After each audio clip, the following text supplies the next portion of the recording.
tu en penses en premier? Mais on le remercie pour la nuit, quelle qu'elle ait été. On le remercie. Parce que Dieu nous donne chaque jour un nouveau jour, une nouvelle journée, de nouvelles choses à vivre. Amen. Alléluia.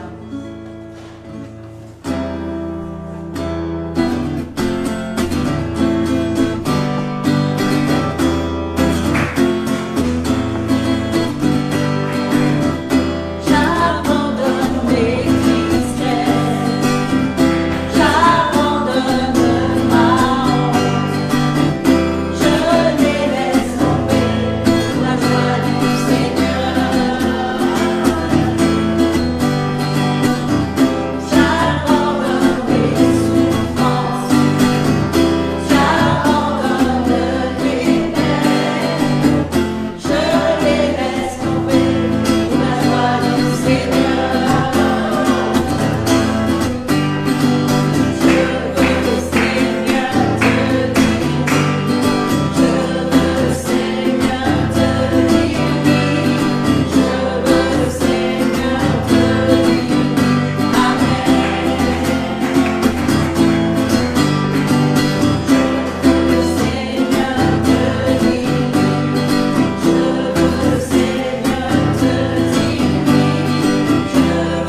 pas sa volonté, elle n'est pas ce qu'on aimerait qu'elle soit pour nous.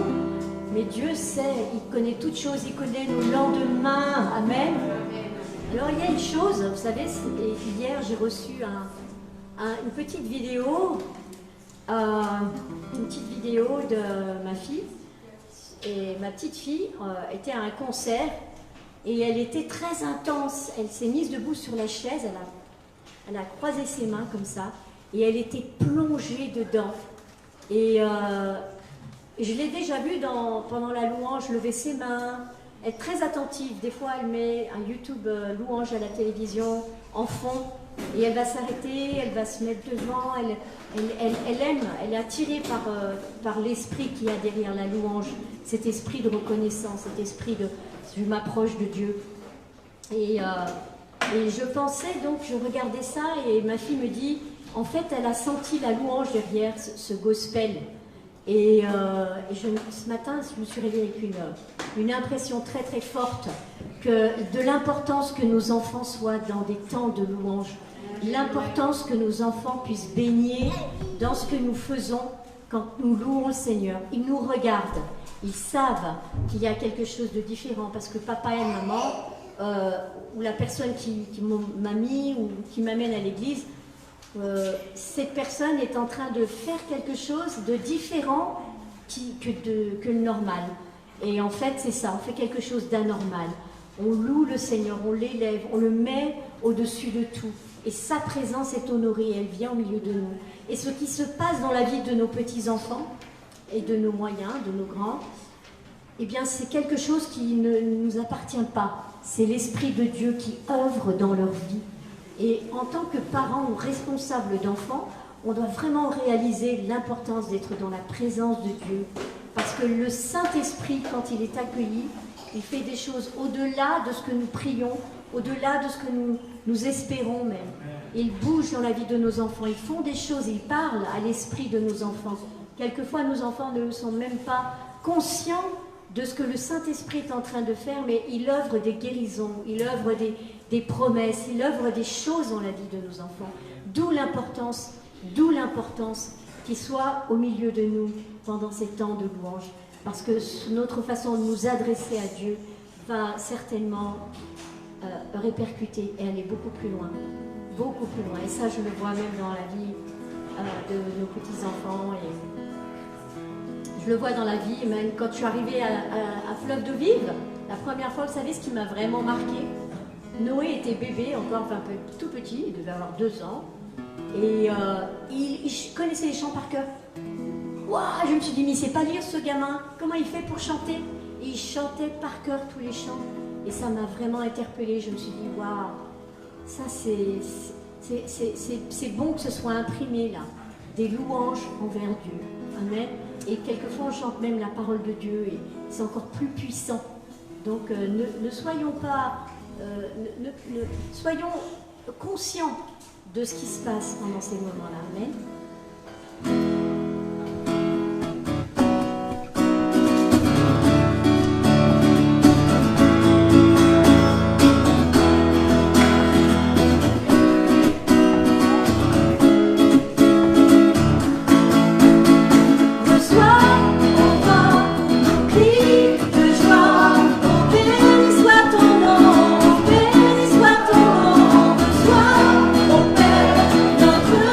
Prière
Alléluia, tu libères nos cœurs de tout poids et tout fardeau. Nous pouvons être devant toi et te remercier pour ta bonté, Seigneur, ta fidélité envers nous. Chaque jour, tu es présent, Seigneur.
puissance et l'honneur, Seigneur.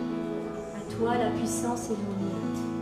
À toi le règne à jamais, tout jamais. Tu règnes, tu es assis sur le trône. Et nous te reconnaissons, Dieu. Nous te reconnaissons comme le seul Dieu dans notre vie.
Portez mon offrande.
cette adoration, c'est plus qu'un beau chant, Seigneur, ça vient du cœur et nous voulons t'apporter nos dîmes et nos offrandes, comme offrande aussi, comme adoration, parce que adoration, c'est que tu es le premier.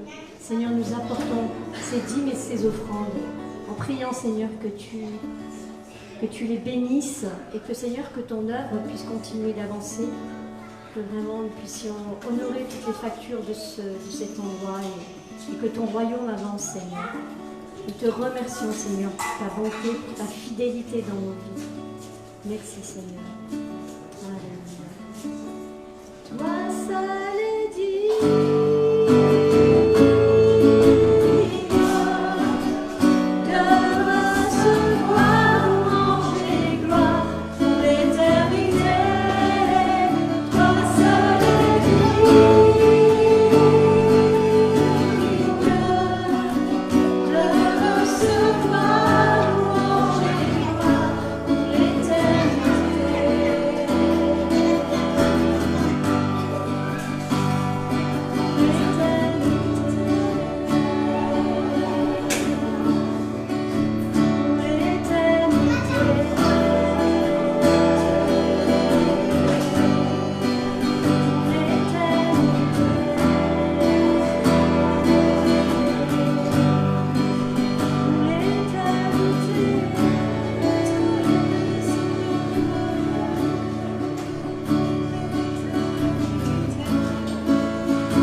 Recevoir avec une disposition positive, affermie, que nous sommes aimés de toi et que, Seigneur, tu veux nous parler, que tu veux nous aider à être construits, restaurés, édifiés, en confiance, parce que, Seigneur, ta parole, on peut se tenir debout sur ta parole. C'est le rocher de notre vie. Nous pouvons grandir, édifier, nous pouvons encourager, nous pouvons avancer, Seigneur, dans ta parole. Et nous te remercions pour ton esprit qui puisse éclairer. Saint-Esprit, viens éclairer ta parole en nous, afin que nous comprenions ce que tu veux nous dire, afin que nous puissions vivre ce que tu veux nous dire, et que chacun d'entre nous puisse être en même diapason avec ce que tu veux pour chacun de nous individuellement.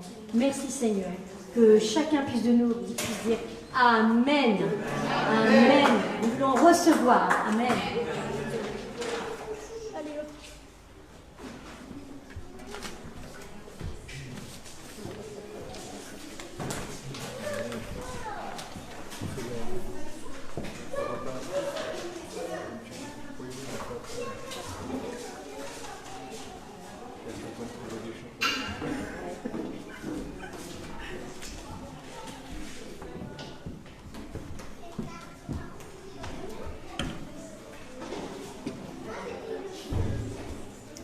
Amen, merci Seigneur. recevoir. Alléluia. Amen. Amen.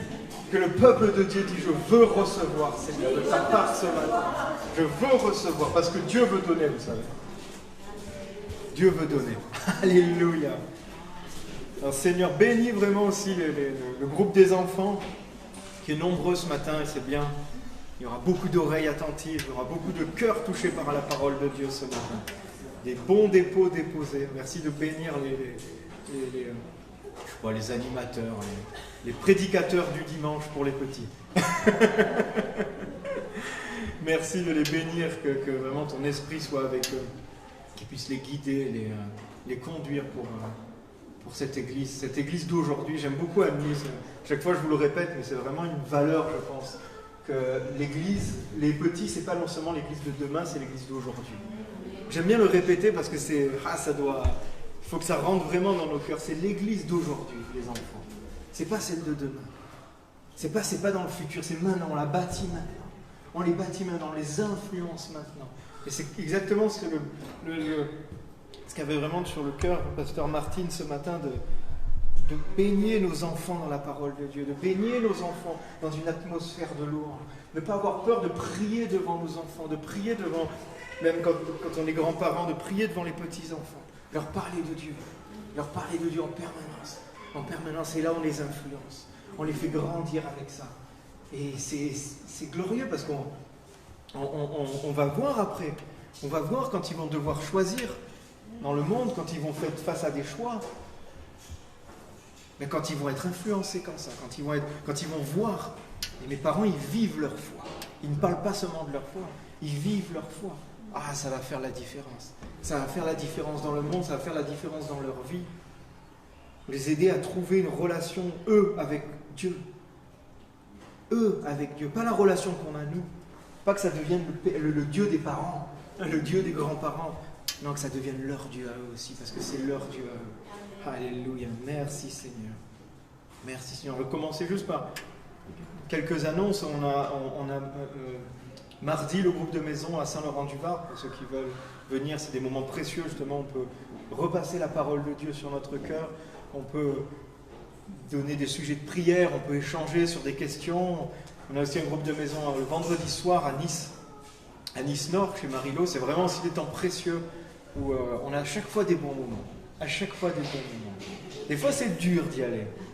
On est là, on est fatigué, on a fait notre journée, c'est le vendredi soir, on rentre tard. Pour certains, c'est un peu loin. Mais à chaque fois, il y a quelque chose de précieux. Il y a quelque chose de précieux. Parce que quand deux ou trois sont réunis, en son nom, il est au milieu. Alors quand Jésus est au milieu, et quand on ouvre les yeux, quand on est conscient de ça, ça change quelque chose quand Jésus est là. Amen. Amen. Gloire à Dieu. On a aussi la fête de Noël, le 18. Donc le 18, la fête de Noël aussi. Donc on ne sait pas encore trop ce qu'on va faire, mais voilà, le 18, il y aura quelque chose de spécial. Ce sera la finale de la Coupe du Monde aussi. C'est ça, hein. Donc, voilà, journée foot, parce que la France est en finale, la France est championne du monde, donc du coup, ce serait une sacrée journée, le 18. Voilà, c'est l'occasion d'inviter des amis, vos voisins. On va essayer de faire quelque chose d'un peu plus spécial, voilà, un peu plus festif. Voilà, on va fêter ce jour, ce jour où on peut se réjouir ensemble à un moment un peu plus particulier. Donc voilà, gloire à Dieu, merci. Merci, c'est vraiment une joie encore d'être là, de pouvoir être parmi vous, partager la parole de Dieu, se tourner sur la parole de Dieu. On a eu aussi un moment, cette semaine, je voulais vous en parler, un moment béni aussi avec Eric. On est allé dans une réunion, vous savez, quand il y avait eu un moment Jour de Christ, il y a quelques années, ça avait réuni, ils avaient fait un chapiteau, je crois, ils avaient réuni beaucoup de chrétiens, interconfessionnels, de vraiment tous les horizons. Et ça avait eu un certain impact quand même, parce qu'il y avait eu beaucoup de monde qui s'était déplacé, etc. La ville, quand il voit quelque chose, elle voit des chrétiens se réunir, ça interpelle. Et de ça, en fait, ça a un peu continué, et il y a un groupe qui s'est formé, je crois que c'est Chrétiens Unis des Alpes-Maritimes, un truc comme ça. Et il y avait une réunion mardi, donc avec Eric on y est allé, et c'était intéressant de voir, c'est vraiment il y a les chrétiens de Nice sont représentés. Il y avait l'église réformée, les églises catholiques, les églises...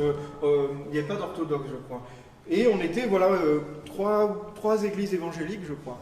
Et c'était intéressant d'être là, de participer. Et c'est quelque chose dans lequel je suis moi assez à l'aise, parce que quand les chrétiens se réunissent, on est chrétiens. Donc pourquoi ne pas y aller? Donc on était présents, et c'était marrant de voir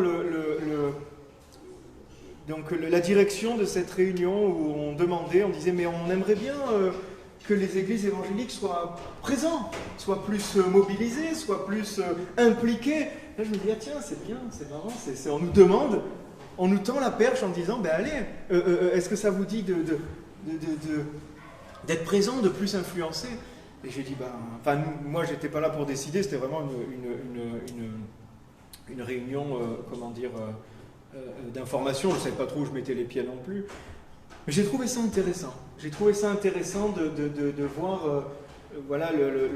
cette demande quelque part des chrétiens, de voir, ils reconnaissent quelque part le monde évangélique, ils reconnaissent les églises évangéliques comme dynamiques, comme nombreuses, comme influentes, et du coup ils veulent dire, il y a une place en fait, il y a une influence à donner, et c'est bien, c'est gloire à Dieu. Donc il va y avoir une semaine au début d'année, donc il va être une semaine de l'unité des chrétiens avec plusieurs dates, et donc on reviendra parce que c'est pas vraiment encore établi, mais où il va y avoir plusieurs événements en fait sur le cours de la semaine, et ça va être intéressant. Moi je trouve ça intéressant. Voilà. On doit y aller avec humilité aussi, avec des gens qui sont pas, on croit en Jésus, mais on pratique pas tous la même liturgie, on pratique pas tous les mêmes choses, mais dans un moment on discute, on se met à côté, et puis on essaye de connecter avec les gens, de connaître les gens. Et c'est ça que Jésus nous demandait aussi. Être proche, et après d'influencer, et que Jésus soit élevé sur cette ville, que Jésus soit élevé sur cette ville. Les chrétiens, quand les gens peuvent voir comme ça des chrétiens unis, il y a quelque chose, ils arrêtent de se taper dessus, c'est bien, non? Ça pourrait être un bon témoignage. Alléluia. Donc voilà, c'est vraiment je vais vous parler de ça parce que c'est important, je trouve. Et je vais faire juste un petit résumé aussi des semaines qui sont passées. On a eu, donc il y a 3 semaines, on a eu Pasteur Dan qui nous a parlé de la révélation et du discernement de la révélation. C'est quoi que c'est?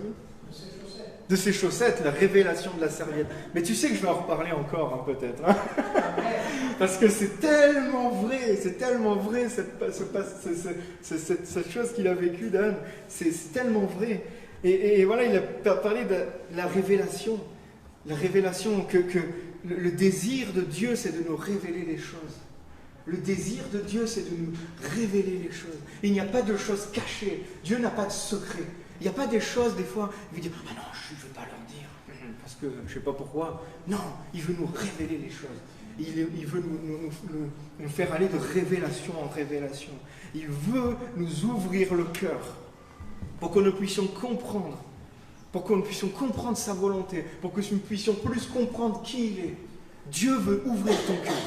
Dieu veut ouvrir tes yeux. Amen. Amen. Ça, c'est super. Jésus veut. Et après, la semaine dernière, on a beaucoup parlé de relations. La relation qu'on a avec Jésus. Quelle est la relation qu'on a avec Jésus? Quelle est la qualité de la relation qu'on a avec Jésus? Jésus veut améliorer encore la relation qu'on a avec lui. Il veut encore améliorer, il veut encore tisser, il veut encore renforcer la relation que tu as avec lui. Et vraiment, si on pense que quand on pose cette question, on dit non mais moi je prie, je pense tout le temps, machin et tout, on n'est pas arrivé à une relation parfaite avec Dieu. Il y a encore quelque chose à découvrir, il y a encore quelque chose à creuser, il y a encore quelque chose à être révélé.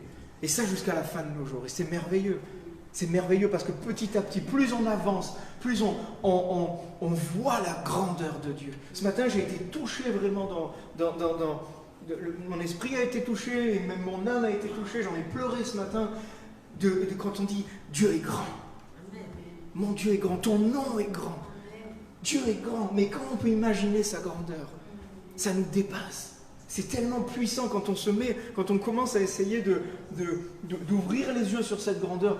On peut être que touché, on peut être que à terre, tellement il est grand. Tellement il est grand. Et il veut continuer à nous révéler qui il est. Il veut continuer à tisser cette relation avec nous. Il désire que nous ayons des liens de plus en plus forts. Son cœur, c'est que tu aies un lien avec lui de plus en plus fort. Amen. Amen. Ça, c'est glorieux. Et petit à petit, dans la semaine, c'était d'examiner justement cette relation avec Dieu, cette relation avec Jésus. Et avec ce verset vraiment qui pour moi est vraiment un verset tellement puissant dans cette saison dans laquelle on passe, dans laquelle on est, c'est encore Jean 15, où Jésus dit « Je ne vous appelle plus serviteur, parce que le serviteur ne sait pas ce que fait son maître, mais je vous ai appelé ami, parce que je vous ai fait connaître tout ce que j'ai appris de mon Père. » Jean 15. Je crois que c'est en version second 21, je crois. Les autres sont bien. Jésus nous appelle amis. On l'a vu encore la semaine dernière. Jésus nous appelle amis. Parce qu'il veut nous faire connaître. Il veut nous faire connaître tout ce qu'il a appris de son Père. Jésus nous appelle amis. Et de ce fait, il veut nous communiquer tout ce qu'il sait. Tout ce qu'il sait, il veut te le communiquer. Tout ce qu'il sait, il veut te le transmettre. Et notons bien le temps qui est employé ici. J'ai regardé un peu les traductions, et c'est le bon temps qui a été choisi. Parce que des fois, dans certaines traductions, on peut avoir quelques petits décalages. Mais là, c'est le bon temps qui a été choisi. C'est marqué ici, « Je vous ai fait connaître ». Je vous ai fait connaître. Je vous ai fait connaître tout ce que j'ai appris de mon Père. Qu'est-ce que ça veut dire? Qu'est-ce que ça veut dire? C'est quelque chose qui est fait. C'est pas quelque chose qui est fait, qui sera venu bientôt. C'est pas quelque chose qui arrivera. C'est pas quelque chose qui, voilà, si tu es comme ci, si tu es comme ça, si tu fais ça, je vais te... Non! Je l'ai fait connaître. C'est fait, c'est établi. C'est accompli. Jésus est venu, Jésus il nous a rencontrés, Jésus il est venu marcher sur cette terre et il a révélé le Père. Il a révélé les choses. C'est fait, c'est acté. On n'a pas à demander, Seigneur, montre-nous un secret, un machin. Il s'est acté, c'est fait. La révélation est là. Elle est en Jésus. Elle est en Jésus. Jésus a dit, celui qui m'a vu a vu le Père. Jésus a dit, celui qui m'a vu a vu le Père. Maintenant, nous avons, nous, le Saint-Esprit en nous, l'Esprit de Dieu. L'Esprit de Jésus habite en nous. Alors, on a vu le Père. Alléluia! C'est glorieux, c'est grand. C'est tellement grand que ça prend une vie à intégrer des fois cette réalité. Cette réalité que nous avons toutes les révélations disponibles. L'Esprit de Jésus habite en nous. Et tout ce que Jésus a, tout ce que Jésus est, habite maintenant en nous. Maintenant. C'est pour aujourd'hui. C'est pas pour demain. C'était pas que pour hier. C'est maintenant. Tout ce que Jésus a, tout ce que Jésus est en nous aussi. Alléluia. Alléluia. Et tout ce que nous devons faire quelque part, c'est marcher dans ce chemin. On nous avait parlé aussi il y a quelque temps du chemin. Marcher dans cette route que Jésus a ouverte. Jésus a ouvert, Jésus a tout fait. Comme on dit, le voile a été déchiré. Ce qui nous séparait de la révélation a été déchiré. Et nous avons tout ça. Nous avons tout ça. Et le Saint-Esprit nous parle sans cesse. Nous parle sans cesse pour continuer à découvrir, à nous conduire, à découvrir les œuvres que Jésus a fait pour nous. Alléluia. Alléluia. C'est ça qu'on doit faire, les amis. On doit découvrir ce que Jésus a mis dans notre cœur. Il s'est disponible. C'est là. Et comme on a dit la dernière fois au groupe de maison, j'avais entendu cette image. Si pour bien comprendre cette chose-là, et pour qu'on marche dans cette chose-là, si on te dit, c'est certain à 100%, que dans ton jardin, il y a 1 million d'euros. Est-ce que si tu es certain de ça, dans ton jardin, là où tu es, bon, si tu n'as pas de jardin, je sais pas moi, dans ton balcon, dans ta jardinière, dans ton pot de fleurs, il y a 1 million d'euros. C'est certain, c'est sûr. Qu'est-ce que tu vas faire?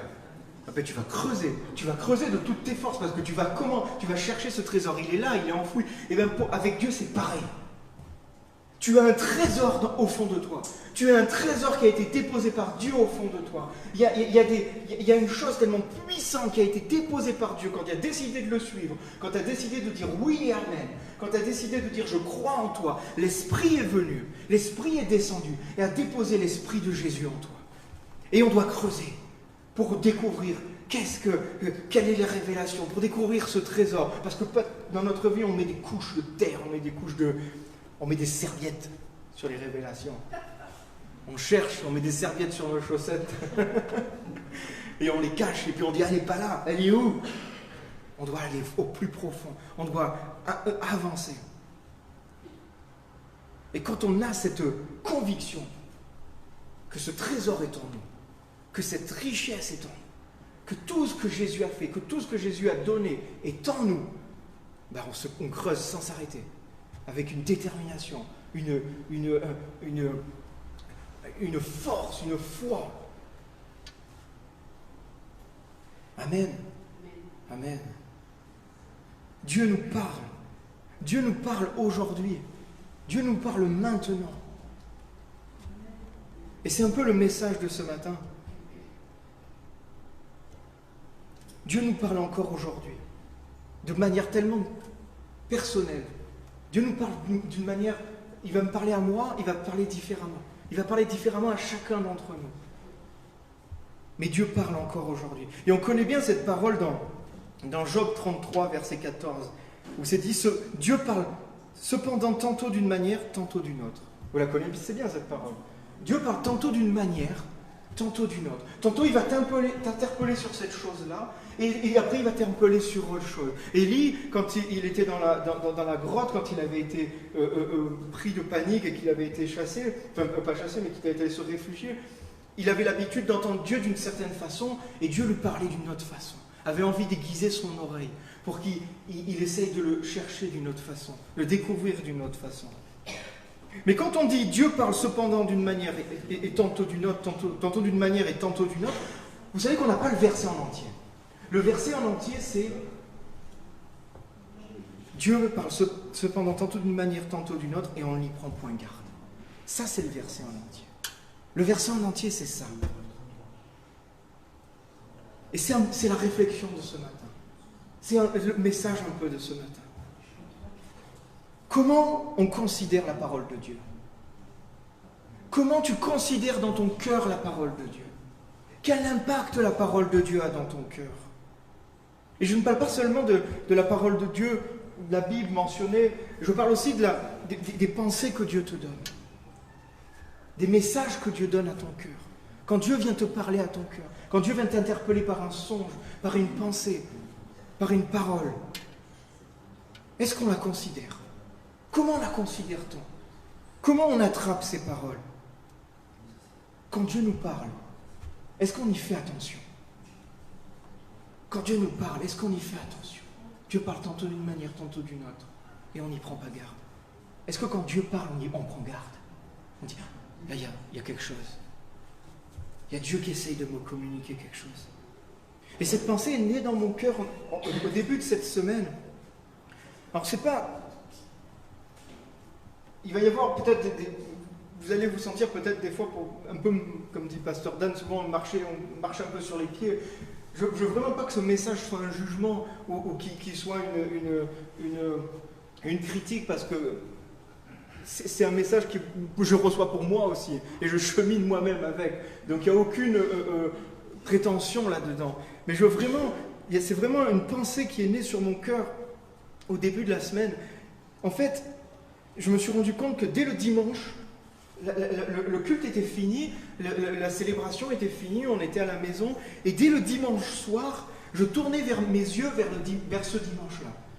C'était, voilà, il y a quelque chose qui est passé, je me retourne et je commence à regarder dimanche qui arrive. Et je prie et je demande au Seigneur, allez Seigneur, Quel est le message que tu veux pour ton église? Quelle est la parole que tu veux donner pour ton église, pour dimanche prochain, pour dans la fin de la semaine? Quelle est la parole que tu veux que je donne? Qu'est-ce que tu veux? Et c'est bien, amen.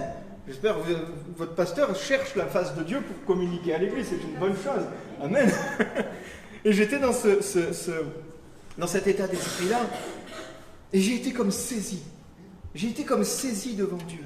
Et je me suis dit, oh Seigneur, je suis là, je te demande un message, je te demande des paroles, je te demande des choses nouvelles, alors que je ne suis même pas sûr que la parole qui vient d'être d'annoncer quelques heures avant a été reçue, a été comprise. Ça m'a interpellé. Ça m'a interpellé parce que je me suis dit, on est dans cette... On a une liturgie, on a une tradition. On est là, on se réunit le dimanche matin à 10h, on fait 4 chants, 5 chants de louanges. Alors on dit qu'on est libre parce qu'on peut en faire 6, oh là, mais on a toujours les mêmes choses. On arrive, le prédicateur il prêche, il a un temps donné, il ne faut pas qu'il fasse trop long, il ne faut pas qu'il fasse trop court, il faut qu'il ait... On a une tradition. Il ne faut pas croire que des fois on peut être prétentieux des fois en voyant d'autres églises, d'autres communautés en disant « Ah, eux ils sont très liturgiques, très machin », mais on en a une aussi. On en a une aussi. Et vraiment, j'ai été touché dans mon cœur, je me dis, Seigneur, est-ce que ta parole est vraiment considérée? Est-ce que ta parole est vraiment respectée? Est-ce que ta parole a l'honneur qu'on lui doit? Et maintenant, on a beaucoup de moyens, on a beaucoup de facilités pour écouter plein de messages qui viennent de partout, du monde entier. On peut écouter des messages, on peut écouter des paroles. Alors attention, c'est vraiment pas une critique. Je ne critique pas les ministères qui propagent la parole de Dieu. J'écoute beaucoup, moi, EMCI TV, tous ces médias-là qui propagent la parole de Dieu et qui utilisent les médias pour diffuser la parole de Dieu. C'est vraiment pas une critique. Mais juste des fois, j'ai l'impression que quand on rend les choses faciles, quand on rend les choses faciles d'accès, gratuites, c'est gratuit. On n'a même pas à bouger de la maison. On est là, on allume le téléphone, toc, et on reçoit des paroles, Et bien des fois, j'ai l'impression que pour nous, on lui fait perdre une certaine valeur. On lui fait perdre une certaine valeur. Et pourtant, la parole de Dieu ne perdra jamais sa valeur. La parole de Dieu ne perdra jamais son impact, sa puissance. Elle ne le perdra jamais. Ça, c'est certain. Mais nous-mêmes, des fois, on peut avoir une certaine dépression de ça. Une certaine dépréciation, c'est plutôt ça le mot. De la richesse, du trésor. Parce qu'elle est disponible. À tous les étages, on peut la prendre, on peut prendre ce qu'on veut. On peut écouter des cultes toute la journée, tous les jours, on peut écouter des messages différents, avec tout un tas d'églises différentes, de prédicateurs différents. Et au final, des fois, on se rend compte que qu'est-ce qui te reste de tout ça? Est-ce qu'on a emmagasiné plus de connaissances, plus de révélations? Des fois, qu'est-ce qui reste de tout ça? On oublie tellement vite. On oublie tellement vite les choses. Alors que c'est des messages inspirés de Dieu. Quand on allume la télé YouTube et qu'on regarde un message pendant qu'on fait le ménage, la personne qui parle dans la télé a reçu un message de Dieu. Il y a une puissance. Et puis nous, même pas à nous effleure, même pas à nous percute. Ça fait, ah, c'est intéressant. Ah, j'ai entendu ça, tiens, c'est marrant. Alors que c'est un message, c'est un trésor d'une valeur énorme qui vient à nous. Alors, aussitôt que le culte se termine, aussitôt qu'on commence à reprendre quelque part notre vie normale, on ne se rappelle des fois même plus du thème du dimanche matin même où on était, des chants qui ont été apportés. Quand l'équipe de louange, elle chante sur l'estrade, elle loue le Seigneur sur l'estrade, c'est parce qu'il y a quelqu'un avant qui s'est mis devant Dieu et qui a été inspiré par Dieu pour trouver les chants et pour conduire le peuple dans la louange. Il y a un trésor là-dedans. Ce n'est pas seulement des chants qui passent parce que celui-là on l'aime bien, ça swing un peu, ou celui-là il est un peu plus mélancolique, donc il va nous faire mettre dans l'émotion. Peut-être, ça navigue aussi, on navigue avec ça aussi. Mais c'est des chants qui ont été donnés par le Saint-Esprit.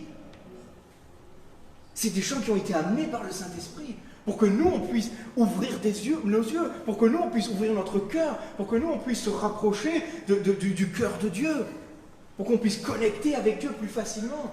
Vous imaginez la puissance que ça a? La puissance que ça a, la force que ça a. Et des fois, la considération qu'on lui donne. Des fois, il y a comme un décalage. Il y a comme un décalage. Alors, je suis le seul à qui ça arrive ou ça vous arrive aussi des fois?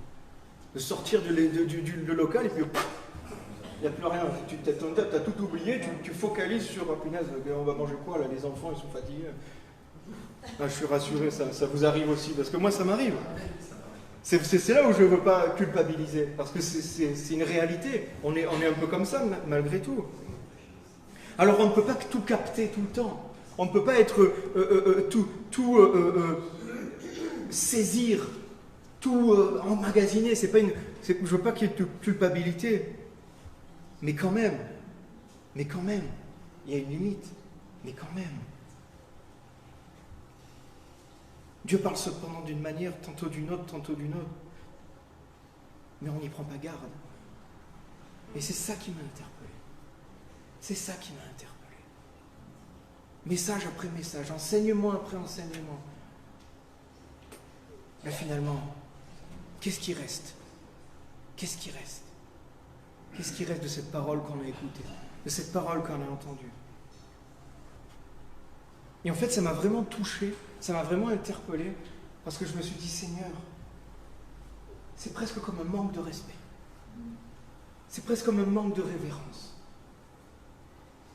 On était dans une manière d'adorer Dieu il y a des centaines d'années, ou peut-être même plus récent encore, où il y avait cette crainte, il y avait cette peur presque du saint. Et maintenant, on est passé des fois dans des moments où il n'y a plus grand-chose de saint, en fait. Il n'y a plus grand-chose voilà, c'est bon, non, mais Dieu est amour, et puis on balance, et puis... Non, la parole de Dieu est sainte. La parole de Dieu est un trésor.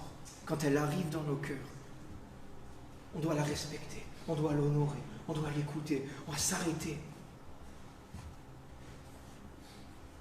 Je prie qu'on ait plus de respect pour la parole de Dieu, plus de révérence pour la parole de Dieu. Qu'est-ce qu'on fait des fois des paroles qu'on a reçues? Qu'est-ce que tu fais de cette parole que tu as reçue un jour? Est-ce que tu en as fait quelque chose? Ou tu l'as laissé dormir? Ou oublié parce qu'on ne l'a pas considérée? Cette parole que tu as reçue tellement fort un jour, peut-être ça parle à quelqu'un. Cette parole qui est tellement venue dans ton cœur que tu étais sûr que c'est Dieu qui te l'avait dit. Et que maintenant tu dois puiser dans ton imagination, enfin dans ta mémoire pour essayer de te la rappeler. Où est cette parole tellement puissante de la part de Dieu et quelque part tellement vite oubliée? Je prie pour que l'on soit une église amoureux de la parole de Dieu. Amoureux de la parole de Dieu. Je prie pour qu'on soit une église avec un respect de la parole de Dieu. Un respect de la parole de Dieu. Qu'on soit une église tellement consciente du trésor quand Dieu parle, quand Dieu nous approche, quand Dieu ouvre la bouche pour nous communiquer quelque chose. Tellement consciente que c'est un trésor, qu'il n'y a pas plus grand trésor sur la terre que ça, qu'il n'y a pas plus précieux que ça. Je prie pour qu'on soit tellement conscient de ça que presque ça se voit à l'œil nu. Peut-être que ça se voit, je ne sais pas comment mettre ça, mais que ça soit tellement puissant en nous. Seigneur, aide-nous à être de plus en plus amoureux de ta parole.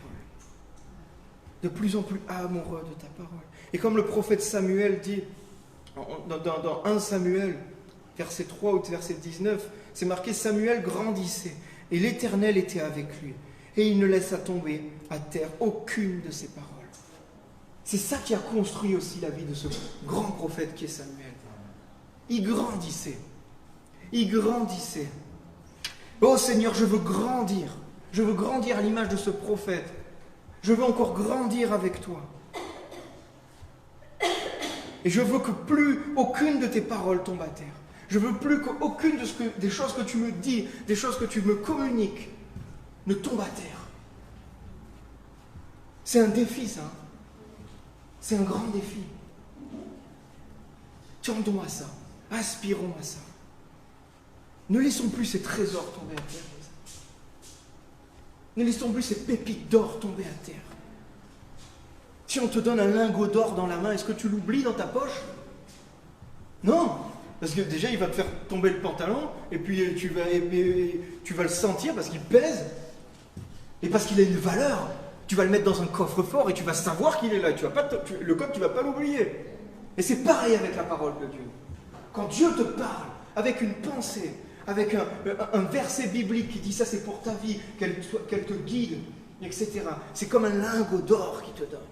C'est même plus que ça. C'est tellement puissant, c'est tellement grand. Merci parce que tu viens au secours de nos faiblesses aussi. Il vient au secours de nos faiblesses. Seigneur, aide-nous à considérer de plus en plus ta parole de Dieu. À considérer de plus en plus ta parole. À s'arrêter des fois. À s'arrêter des fois. Dans ce flot d'informations qu'on peut dire, Seigneur, qu'est-ce que tu as dit ce matin quand j'étais à l'église, quand j'étais avec l'église, quand j'étais dans mon église locale? Quelle est la parole que tu as dit? Qu'est-ce qui est venu sur mon cœur? Et on prend cette parole et on marche avec, on la mâche, on la rumine, on la décortique. Et progressivement, quand on fait ça, elle commence à descendre dans nos cœurs. Elle commence à descendre. Et cette parole, progressivement, elle nous ouvre l'intelligence. Elle nous ouvre le cœur. Mais on doit la considérer. Si le dimanche matin, on est là, on entend le pasteur dire « Ah ben c'est bien, la parole était bien » ou « La parole était nulle parce que j'étais fatigué, j'ai pas pris grand-chose, j'ai pas compris grand-chose, etc. » Et après, on va et on écoute 10 cultes. Mais est-ce que tu as vraiment approfondi quelque chose? Est-ce que quand on fait ça, on approfondit vraiment quelque chose? Est-ce que quand on fait ça, on focalise vraiment quelque chose? Si tu arrives à focaliser sur tout ce que tu écoutes, ok, pas de problème. T'es balèze. Il faut y aller quand même, parce qu'il y en a des trucs disponibles, et on en écoute des choses. Vous comprenez où je veux en venir? Il y a des fois, arrêtons de nous disperser à droite, à gauche, avec tout un tas de choses. C'est pas mauvais, ce n'est vraiment pas mauvais. C'est des bénédictions, des gens sont sauvés grâce aux médias, grâce à la parole de Dieu en ligne. Donc c'est vraiment une œuvre de Dieu, inspirée par Dieu. Mais nous soyons vigilants. Soyons vigilants à la parole que Dieu veut nous donner. Dans la semaine, par exemple, considérons les chants qui ont été pris le dimanche matin. Et entretenons notre cœur de louange avec ce qui a été pris le dimanche matin. Plutôt que de chercher des choses, des fois à droite, à gauche, à aller se faire... Des fois simplement. Saint-Esprit, dimanche matin, tu as inspiré un serviteur de Dieu pour conduire l'église là-dedans. Ben, je vais repasser ces chants sur mon cœur. Parce que peut-être que le dimanche matin, je n'ai pas tout saisi. Il y a encore une révélation à l'intérieur. Il y a encore quelque chose. Parce que je considère la parole de Dieu. Je considère l'inspiration que tu as donnée. Le psaume 119 au verset 30, il dit « La révélation de tes paroles est claire. Elle donne de l'intelligence au simple. » La révélation de tes paroles est claire. Alléluia. Alléluia. Je veux plonger plus profondément dans ta parole, Seigneur. Je veux recevoir les révélations. Ces révélations qui m'éclairent. Mais pour cela, je ne dois pas la passer à fond la caisse dessus. Ou avoir juste une petite bribe. Juste un petit morceau. Je veux plonger profondément.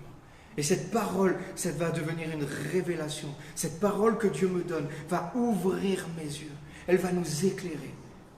Et elle va donner l'intelligence au simple. Elle donne de l'intelligence au simple. Ça, c'est glorieux, ça. Des fois, on se considère, ouais, mais bon, je ne comprends pas tout.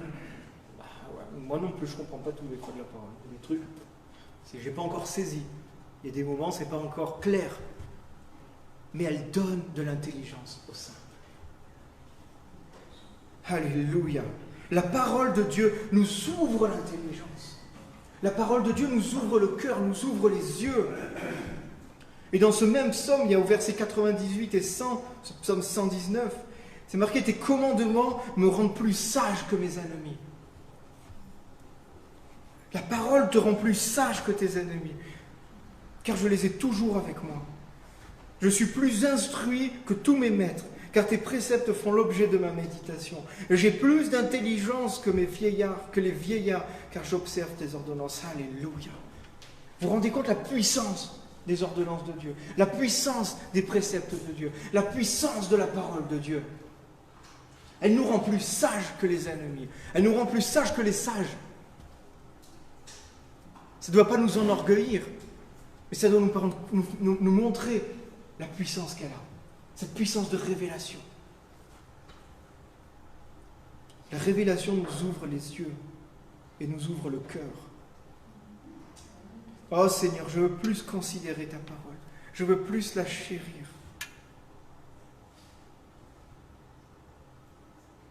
Je veux la considérer plus précieuse que ce que je le fais à ce moment-là, en ce moment. Ta parole est une lampe à mes pieds. Ta parole est une lampe à mes pieds et une lumière sur mon sentier. La parole nous protège, nous guide vers un pays de bénédiction. Nous évite beaucoup de malheurs, nous évite beaucoup de chutes. Ça ne veut pas dire qu'on n'aura jamais des épreuves. Mais la parole de Dieu, quand elle est profondément ancrée, quand elle est profondément respectée, quand elle est profondément fondée, établie en nous, elle nous évite beaucoup de choses. Je vais m'arrêter là parce que ça ne sert à rien d'aller plus loin. Mais merci Seigneur. Merci Seigneur pour cette parole que tu donnes. Merci parce que tu ouvres la bouche. Tu nous as communiqué ta parole, tu l'as écrite dans un livre. Pour nous révéler ces choses-là. Pour nous révéler, Seigneur, pour nous ouvrir les yeux. Seigneur, on te demande pardon si des fois on a été léger avec cette parole. Cette parole qui, quand tu as ouvert la bouche, tu as créé. Cette parole qui est créatrice. Cette parole qui fait des bénédictions, qui fait des miracles. Cette parole qui peut tout. Pardonne-nous, Seigneur. Pardonne-moi, Seigneur. Si des fois je ne l'ai pas mis à la place où elle devait être. Si parfois je l'ai méprisée. Si parfois j'ai pensé qu'elle ne pouvait pas répondre à mon besoin. Si parfois j'ai pu penser que ça ne suffisait pas pour résoudre mes problèmes. Pardonne-moi, Seigneur. Viens au secours, Seigneur, de nos cœurs. Viens au secours, Seigneur, de notre intelligence. Viens ouvrir notre intelligence ce matin. Viens ouvrir encore des portes, Seigneur, de notre intelligence. Ta parole nous révèle. Ta parole nous ouvre les yeux. Ta parole nous guide. Ta parole est cette lumière, Seigneur. Conduis-nous encore à être plus amoureux de ta parole, plus respectueux de ta parole. On veut prendre ta parole, on ne veut pas seulement l'écouter, Seigneur. On ne veut plus seulement l'écouter, on ne veut plus seulement être là le dimanche matin, dimanche après dimanche. Mais on veut la mettre en pratique. On veut la considérer. On veut qu'elle vienne battre dans notre cœur.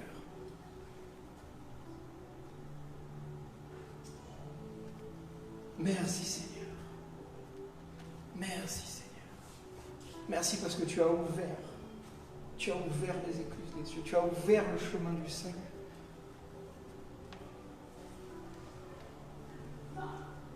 Alléluia. Je te loue, je te rends grâce pour toutes ces bénédictions. Je te loue, je te rends grâce pour toutes ces paroles descendues du ciel pour nous. Merci. Merci parce que ta parole est là, elle est disponible, elle est présente. On a juste à écouter. On a juste à se positionner pour bien écouter ta voix.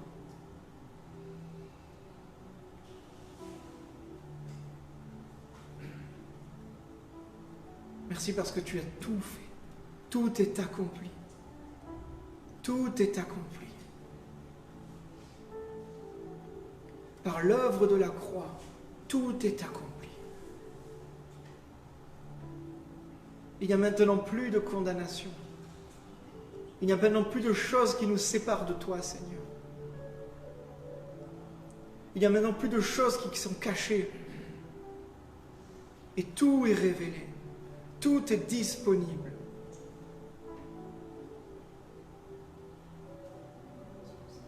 Alléluia.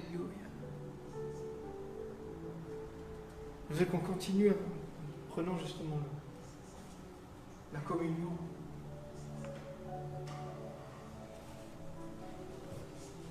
Parce que ça aussi, c'est un acte où on doit avoir un tel respect et un tel honneur envers ça.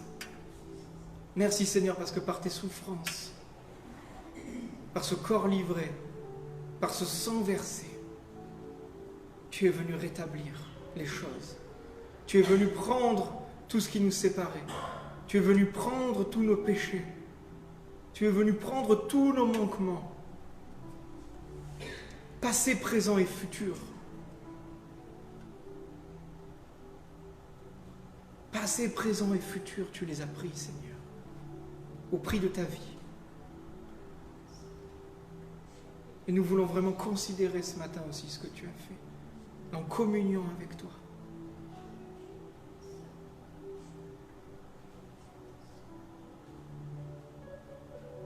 Merci Jésus. Merci parce que toi seul pouvais déchirer le voile. Toi seul pouvais changer notre situation. Toi seul pouvais nous sauver, Seigneur. Merci Jésus.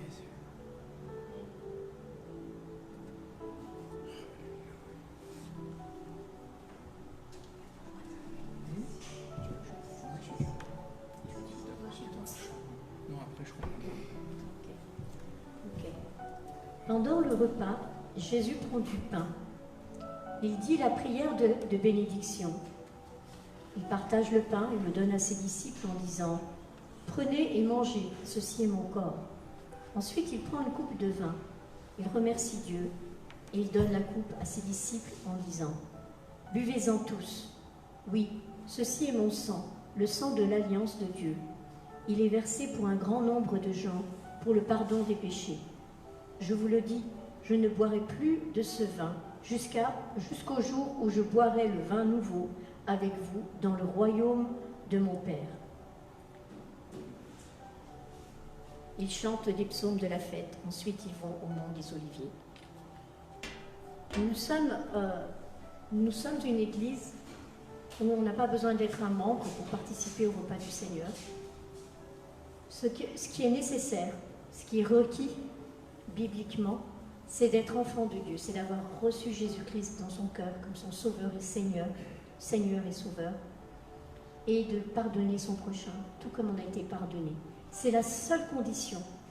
Et si vous êtes dans ce cas de figure où vous avez pardonné dans votre cœur, où vous êtes dans un processus, on est tous dans un processus de pardon et de guérison, c'est clair. On ne peut pas toujours dire « Ah ben ça y est, c'est bon, j'ai tracé un trait ». Mais comme l'a dit Julien, c'est pas... Dieu connaît nos cœurs mieux que nous-mêmes. Donc si vous voulez participer à ce repas, j'aimerais que vous vous leviez et que vous puissiez vous approcher. Vous puissiez vous approcher beaucoup plus près, ne restez pas à vos sièges, parce qu'on va le prendre ensemble. On a choisi un chant qu'on aimerait mettre en fond, mais d'abord on va rendre grâce pour ce sang qui a coulé, ce sang qui nous lave de toute offense, de tout tort, de tout ce qui nous sépare de Dieu et qui nous guérit. Ce corps qui a été brisé, qui nous guérit. C'est un symbole du sacrifice de Jésus-Christ. Son corps a été brisé et son sang a coulé alors qu'il était innocent. Il a pris sur lui tout ce que nous méritions.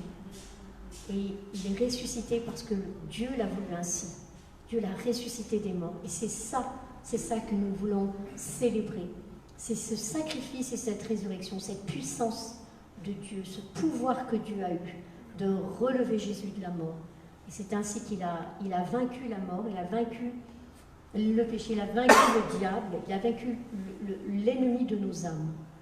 Donc quand on reconnaît cela, on peut dire oui, je participe, oui, je crois, oui, j'avance avec foi, avec assurance en moi de cette table. Donc rapprochez-vous plus, on peut se mettre peut-être plus par là et on va prendre le repas tous ensemble. Donc on va mettre ce chant en fond de façon à ce qu'on puisse tous être disposés ensemble à prendre le repas. Amen.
On va encore passer un petit moment dans cette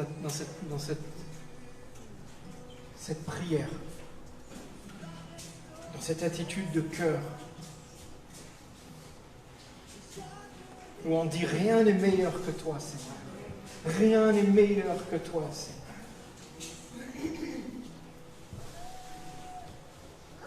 Oh, ce matin, j'ai comme le sentiment, j'ai comme l'impression qu'il y a des portes qui vont s'ouvrir. Il y a des révélations qui vont arriver ce matin. Des choses qui sont venues, qui étaient des douleurs peut-être du passé, des traumatismes du passé. Peut-être même des choses physiques. Ce qu'on vient de faire, c'est qu'on vient de dire que Jésus a tout pris à la croix. Que tout ce qui a été, que toutes les meurtrissures, que toutes les maladies, que tout ce qui peut entraver a été pris et détruit. En ton nom, dans le nom de Jésus. Dans le nom de Jésus, tu n'as plus à être soumis à une douleur, tu n'as plus à être soumis à une persécution mentale, tu n'as plus à être soumis à un cœur qui saigne, tu n'as plus à être soumis à ces choses-là. Dieu, Jésus, t'a restauré, t'a rétabli. La guérison est en toi. Alléluia. Alléluia. Merci Seigneur. Merci Seigneur. Merci Seigneur. Saisis ça. Saisis cette victoire par la foi. Saisis ce que Dieu a fait dans ta vie. Saisis-le par la foi maintenant. Saisis, je veux le saisir. Je ne veux plus être focalisé sur les choses qui ne vont pas, Seigneur. Je veux être focalisé sur toi. Je veux élever ton nom. Je veux élever ta parole. Je veux élever cette vérité. Alléluia. Alléluia. Il n'y a aucune bénédiction que Dieu donne que personne ne pourra te l'enlever. Personne ne pourra te l'enlever.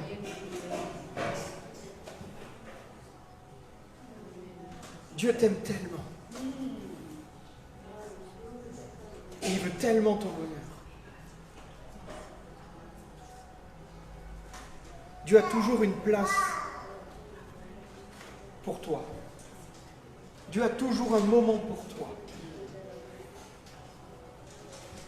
Oh Seigneur, je veux venir à tes côtés. Je veux venir près de ton cœur.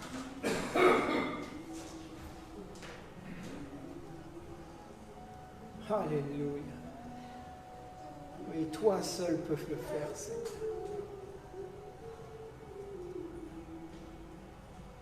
Toi seul peux faire tellement de choses. Et tu l'as fait. Merci Seigneur. Merci Seigneur.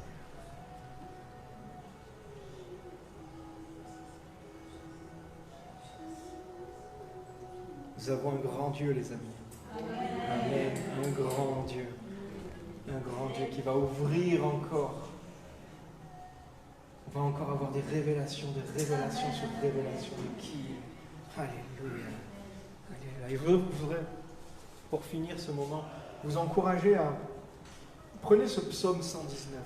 C'est le psaume le plus long des psaumes. Il y a je ne sais plus combien de versets. Mais c'est vraiment... J'ai été percuté par ce psaume parce que on voit vraiment l'amour que le psalmiste a pour la parole. L'amour qu'il a pour les ordonnances de Dieu. L'amour qu'il a pour quand Dieu ouvre la bouche,